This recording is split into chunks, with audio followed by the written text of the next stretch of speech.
Hey everyone, welcome back to AFTV and the Tactical Insight Show. I am smiling because Arsenal went to Stamford Bridge, put on a complete masterclass and brought back the 3 points to return to the top of the Premier League table. While I'm delighted about all that, I do have some bad news. That's that Graham couldn't make with us. He's extremely sorry.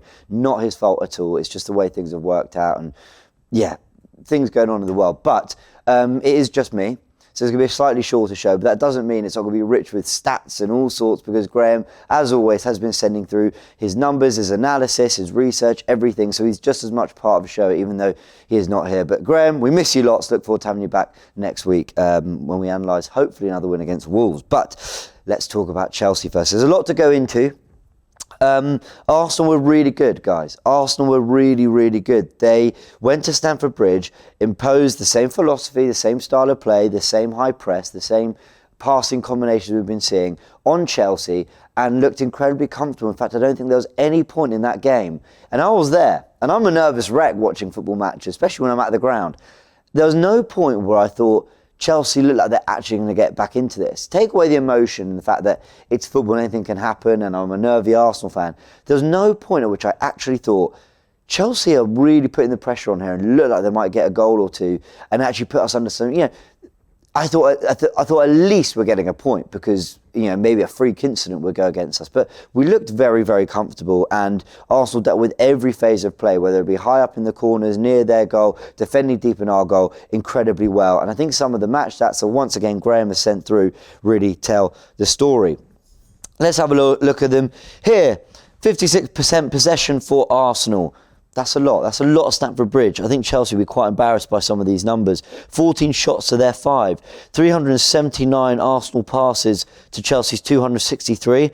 And an XG, this is according to XG Philosophy on Twitter, of 2.38 to 0.24. Arsenal extremely dominant, not only in terms of having the ball and having shots on goal, but the quality of chances they were creating. And it wasn't that we peppered their goal. It wasn't like we had 3 or 4 unbelievable chances, but we had moments. Think that's Jesus' header, or a couple of times with Jesus and Saka probably would have expected to hit the target or do a little bit better from tighter angles. There was that cross from Odegaard that goes to Martinelli, and if Partey doesn't get in the way, maybe that's a goal as well. So there were 3, 4, maybe 5 real opportunities for Arsenal to work Mendy a little bit better, or perhaps at least get that second goal, and they would have deserved it on the balance of play. Let's have a little look at some of the attacking zones that Arsenal had a lot of joy in terms of final third entries. 57 to Chelsea's 24. We had 35 deep touches to their 19. We had 20 zone 14 touches to their 3. Only 3 times did Chelsea get into the edge of our penalty area like that and actually have us pinned back, causing us some problems. And a field tilt of 66% to Chelsea's 34%. Arsenal massively dominating this game territorially, and not just having the ball, but having it in very good areas where Chelsea were made to sweat and made to work really hard. Thiago Silva and Azpilicueta were 2 of the players that I was most impressed by from a Chelsea perspective, because they had to use their experience to get through that game. That's how much Arsenal worked them. Let's have a look at the defensive numbers. This is where it gets interesting as well, because yes, okay, they made 24 tackles to our 18. You'd expect that considering we had the ball. We still had more interceptions than Chelsea across the match. 23 clearances as well to their 18, and 6.5 passes per defensive action for Chelsea to the 10.4. That means we were pressing them quicker, we were trying to get to the ball quicker. We didn't let them have as much of the ball before we committed a defensive action to try and stop them. Arsenal pressed high up the pitch and suffocated Chelsea, and yes, they had a lot of defending to do in the game, more than Arsenal if you're talking about just sheer protecting your goal. But Arsenal did the more defending in terms of pressing high up the pitch and actually chasing Chelsea and having more hunger to get that ball back. That is what was so impressive. Arsenal, yes, good on the ball, yes, moved it around, but they actually looked more hungry defensively as well than Chelsea. All right, guys, those are some of the raw numbers. We're going to go through some of the player stats and everything a little bit, but we've got to take it to the tactical pad, talk about Arsenal's shape. What they did in terms of press was highlighted on Match of the Day as well. We're going to go into some of that. We're going to talk about Arsenal's shape in possession, why Zinchenko coming in is so important, and Arsenal's goal as well from the set piece. Let's have a little look now up here on the tactical pad. All right, guys, we're here with the tactical pad. We've got the Chelsea 11, we've got the Arsenal. I'll put them in a 4-3-3. People felt differently, people being Google. They felt it was more Havertz behind Aubameyang, Mount on the left. Mount was often over to Whiteside, don't get me wrong. So I don't want to focus too much on Chelsea shape. If you want to know more about that and what Matisse made of it, go check out DR Sports Talking Tactics out later today. But I'm going to focus more on the Arsenal side of things, especially what we did in possession, because I definitely know what our shape was compared to theirs. Now, there's two things I want to touch on. We know that Arsenal, for a lot of this season, especially with Zinchenko coming in, because that was the big thing. Is Zinchenko going to come straight into the 11? He did over Kieran Tierney, because again, Tim Stillman put it better than me. Go read his tweets on it. But basically, Kieran Tierney supplements the attack by getting forward and overlapping and actually adding in the final third. Zinchenko supplements the attack by basically being another man in possession in midfield. So if we move this Arsenal 11 and the players into a shape, we're accustomed to seeing this. Saliba on the ball. And we always, and Graham and I have been doing this, we've been talking about it as like a 2-3-5, especially with White and Zinchenko. But the more I think about it, the more I've been thinking that I don't think it actually... Arsenal, like any team, will play multiple different formations, have different shapes throughout a game. There's no one rigid thing. If it was that simple, any team would figure it out and be able to stop it. But I think we've been doing a little bit of a disservice to actually quite how much this five here alternate in the way they build up. So yes, Zinchenko will come inside and help Partey. Yes, White will be a little bit more tucked in.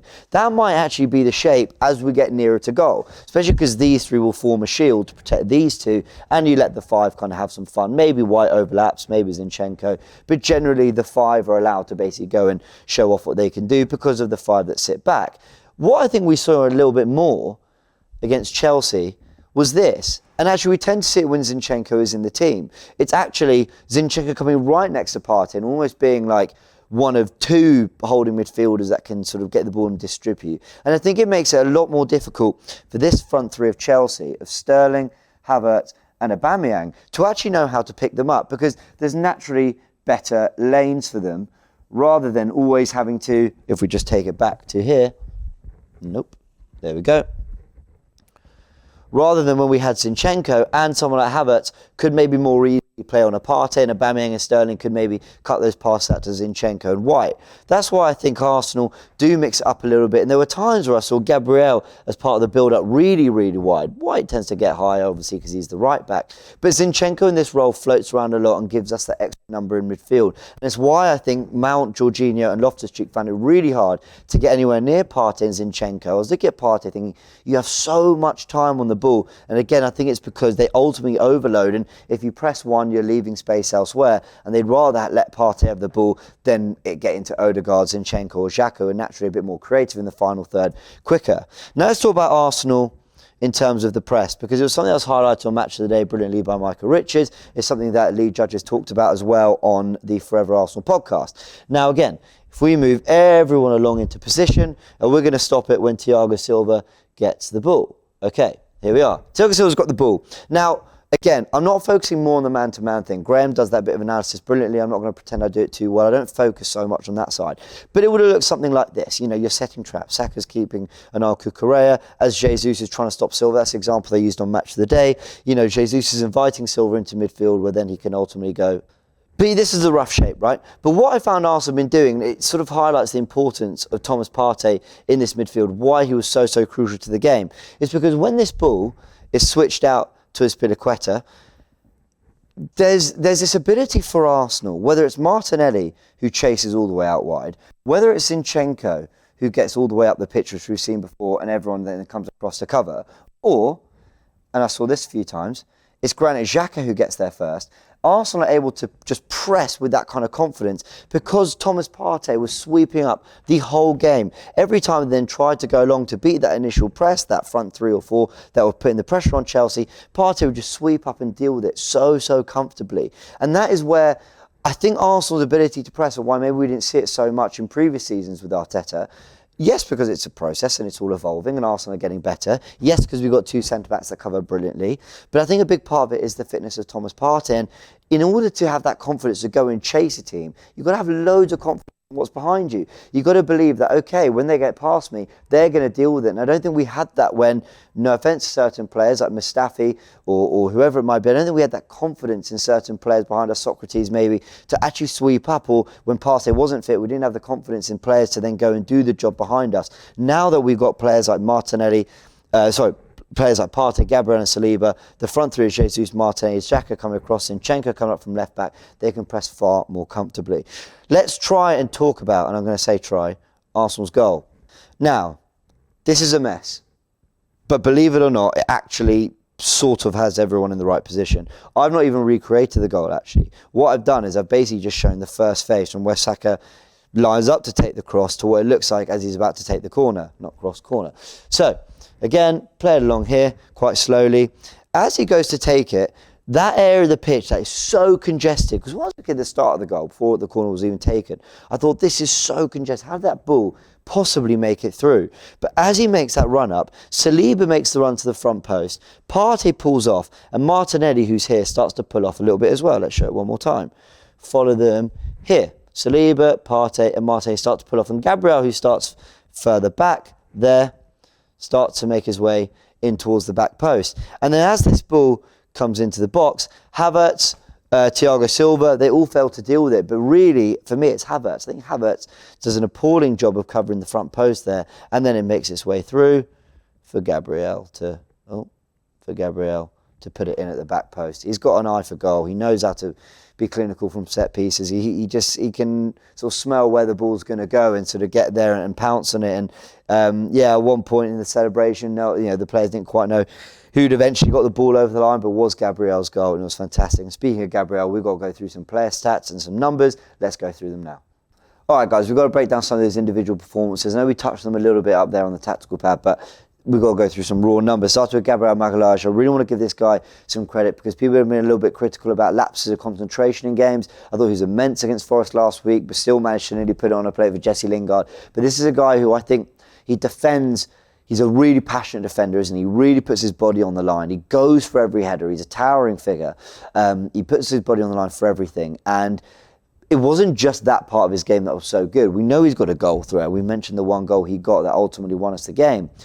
But it's also actually in possession. I think he's better than people are giving him credit for. 6 out of his 7 long balls completed. The amount of times that either Martinelli was making the run in behind and he found him, or when kind of the pieces of the puzzle were moving around and it was Zinchenko who found himself high and wide, again he would find him in that space. And generally I thought his distribution was really, really good. Gabriel, incredibly assured in possession, was making the right decisions, as was Saliba and Ramsdale and Partey. I think that kind of diamond there that Arsenal kind of played off were fantastic. We're going to go through the other numbers as well. But he also got 4 clearances, 4 aerial duels, 2 interceptions and 2 ground duels as well. I thought it was an incredibly dominant performance from Gabriel, and he got the goal.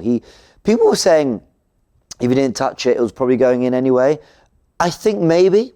But, he absolutely did the right thing just to get across goal. And actually, as we mentioned there on the tactical pad, he starts from a position where actually he's quite far away from the action and where he ultimately ends up to put it in the back of the net. So he did really well just to show that hunger to get to the back post and just stick it into the roof of the net. A superb performance from Gabriel. Let's talk about William Saliba as well. Absolutely immense. 13 times he won possession back. 3 clearances, 3 interceptions, 3 duels won as well. 2 tackles and touches in the opposition box, and he was not once dribble past. I was about to say, no, not once. Not once dribble past. But the thing is, right, and I know something interesting about the Gabriel and Saliba dynamic, which is that Gabriel, I think, goes to contest a lot of the aerial duels and is kind of more comfortable stepping forward and trying to win that ball early. Saliba is immense at doing that as well, as Gabriel is at covering.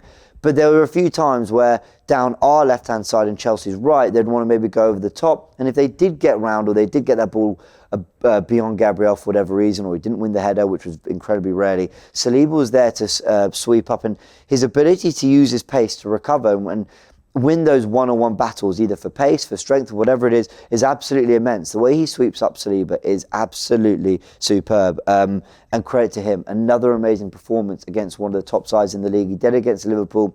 Wasn't at his best at Old Trafford, in fairness. Superb in the North London derby. And again against Chelsea. Absolutely immense. Let's talk about Thomas Partey as well, because everything played through him in the middle of the park. His ability to find space. There were times where he looked like he had all the time in the world on the ball, and I thought to myself, are Chelsea just backing off him, or is he that good? Is he that good at finding pockets and turning into a space and fronting up in a way that makes the Chelsea players just want to drop back and defend, because they'd rather defend where the ball's going to go rather than actually stop Thomas Partey from making the passes. So he also won possession back 13 times. He completed 52 of his 56 attempted passes, 8 final third passes as well, and 6 out of 6 accurate long balls. Absolutely superb in the middle of the park. And the amount of times that, again, we touched it on the tactical pad when we were talking about the press, but he would just sweep up, when Xhaka or Jesus or Martinelli were going across to press and they'd have to go along Chelsea and try and beat that initial phase, there he was to sweep up and win the ball back. Thomas Partey was absolutely superb, probably the man of the match, because it's performances like that. We've seen him do it at Old Trafford before. We've seen him do it, I suppose, maybe in the North London derby. We've seen him do it at the Bridge, actually, before, a couple of years ago, even 1-0. He has got this ability to go to these sides, and when he imposes his game, Arsenal get through these and get their wins, and more often than not get clean sheets, or at least most concede the one goal. Thomas Partey is crucial to what we do. This win has left us with a very, very good Big Six head-to-head record, and this is what we want to touch on again. Big thanks to Graham, who sent this all through, as he did with all the numbers. Man United have played 5 and they've managed to accumulate 10 points from their 5 games against the Big Six. Arsenal, 4 games, 9 points. It was that one defeat at Old Trafford that lets that record down, and we know we were brilliant in that game as well. Jordan, in fact, said on the Forever Arsenal podcast, go check that out if you haven't seen it, that he thought the performance at Old Trafford was even better than this one at the Bridge. I personally disagree, but that just shows you how competitive we have been against our rivals near in the table. Of course, still Newcastle to play, but generally Arsenal going into these traditional Big Six tests, and they're looking incredibly competitive and incredibly good as well, taking the game to teams. 6 points for Liverpool out of the 4 games they've played. 3 points for Man City. They did lose at Anfield, but got the win against United. But this only reminds you, we're 2 points ahead of City, and they're actually yet to still play a lot of the Big Six. They've beaten United at home and went to a Liverpool side that were really struggling and lost. So, there are still a lot of games for City to play against these teams in this list. Chelsea with 2 points out of 3. Tottenham with the 1 point out of 4. They've been really, really poor against the Big Six, and they showed it again in their defeat to Liverpool. But Arsenal, this was usually the kind of record that the kind of league table we'd look really poor at. This was the kind of set of stats that you'd look at Arsenal and go, this is where we fall short. Yeah, we can beat these other teams, but we're not competitive in these games. I think even since Emery and Arteta, they did well to turn that around a little bit. As we sort of started signing more world-class players, the likes of Ozil and Sanchez helped us be better in these kind of games. So that narrative has changed and maybe lingered a little too long. But at the same time, it was never this good. We were never being this physical, and this sort of superb on the ball and this controlled in these kind of big games. And I think Arteta deserves immense credit for that as well. What's the last point to talk about? Well, I mentioned Arteta. Let's have a little look at his first 150 games. 87 wins is the best record of any Arsenal manager that's made it to 150 games.